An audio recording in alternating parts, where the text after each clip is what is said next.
1950 par un monsieur qui s'appelait William Reed Dunkerley. Alors, c'était un anglophone qui venait d'Alverton.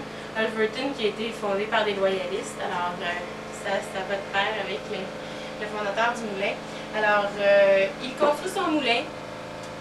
Ensuite, le conserve pendant 20 ans et suite à ces 20 années-là, il va faire faillite. Et suite à sa propre faillite, il va y en avoir 14 autres. Alors, vous imaginez, ça ne fonctionnait pas tellement bien. Ça peut être entre autres à cause de l'approvisionnement de la laine qui était très difficile parce qu'ici, au Québec, c'est pas un endroit où on faisait beaucoup d'élevage de moutons. Alors, on devait importer la laine d'Angleterre, d'Australie, de Nouvelle-Zélande, évidemment. Alors, imaginez le coût du transport qu'il fallait additionner au coût de la laine. Ça tenait encore une fois extrêmement bien puisque c'était une Deuxième Guerre mondiale. Alors, font fonctionner le moulin tellement bien qu'ils doivent déménager. C'est drôle à dire, mais ici, c'était devenu trop petit et il n'y avait pas d'électricité. Et c'était également loin des grands centres avec la diminution tranquillement. Ça commençait déjà en 1945, les chemins de fer. Hein?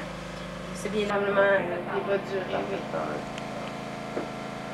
Alors, si vous voulez, on peut continuer tranquillement. On va se rendre vers la Cardeule. Là, la vaisselle comme il va. Qui ont pris son principe ici particulièrement. Alors, voici. Ceci, c'est une cardeule de cultivateur. Alors, le cultivateur...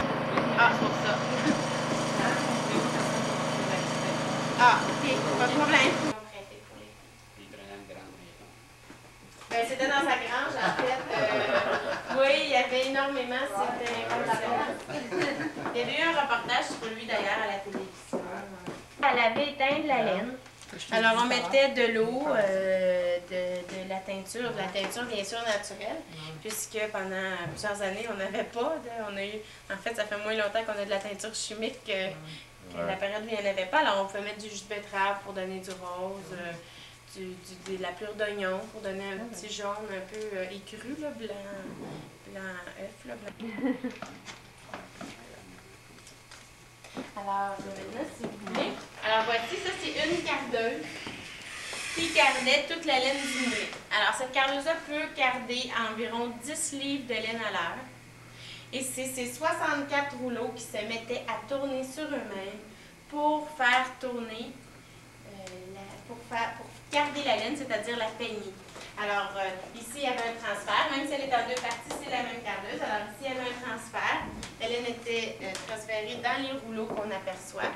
Ici, on obtenait une feuille de laine qui était divisée par les lanières de cuir. Et je vais vous montrer le produit fini. Alors, voici, elle donnait des petits boudins de laine comme ceci.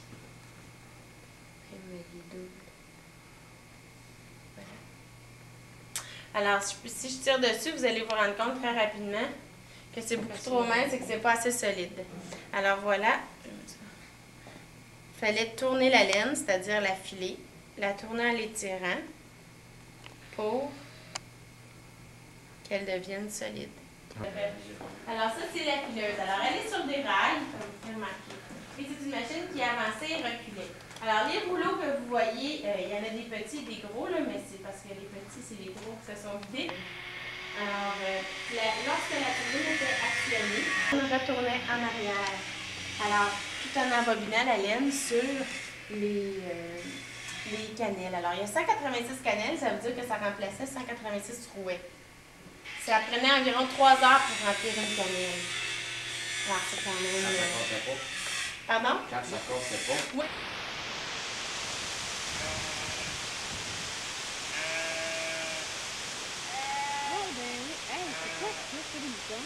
Ben, c'est le son d'un mouton. Ben, tu t'entends pas? Ah, ben oui, non, oui, regarde.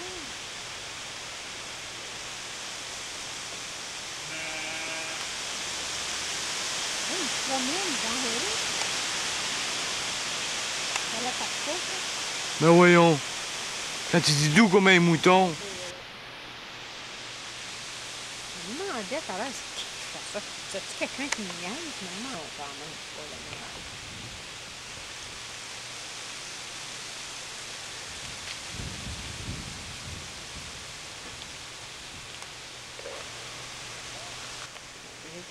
ça fait quelque chose de plus compliqué.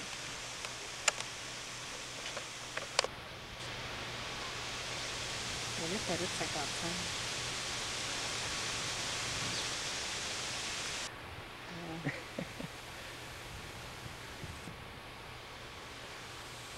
I guess c'est beau, par exemple, la descente, hein?